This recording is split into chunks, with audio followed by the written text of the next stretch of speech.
Now let's examine the data flow to the PyData archive from the data source. To begin with, we have the data source, which is not an OSIsoft product that contains the raw data. First, the OSIsoft Pi interface collects the data from the data source. At this stage, the Pi interface performs an operation called exception, where exception is the process of filtering out instrument noise that is gathered from the data source. For this purpose, a deadband is set up, which is shown by the rectangular box, where any point that lies within the deadband would be discarded.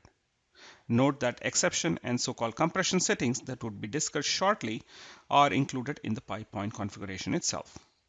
Considering A as the first point, B would be discarded since it is within the band. Since point D is outside the band, point D and its previous point C would be stored by the interface along with point A.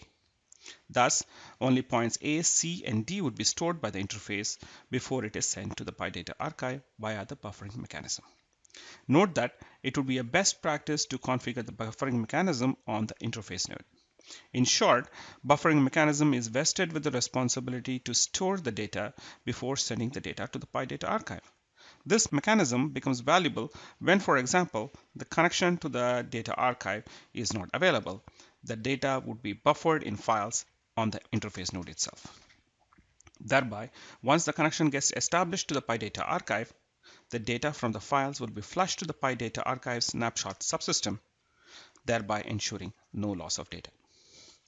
Then once the data arrives to the PyData archive snapshot subsystem, which enables you to query the so-called current values, a process so-called compression is applied before the data is archived.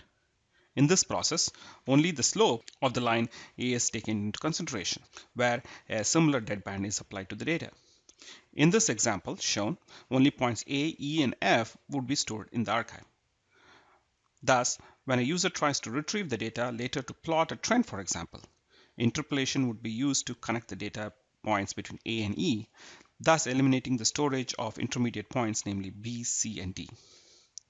It's worth noting that before the data is passed from the snapshot table to the archive, it passes through a buffering mechanism called even queues implemented on the PyData archive, which would facilitate the storage of data in the even if the archive subsystem is either busy or unavailable.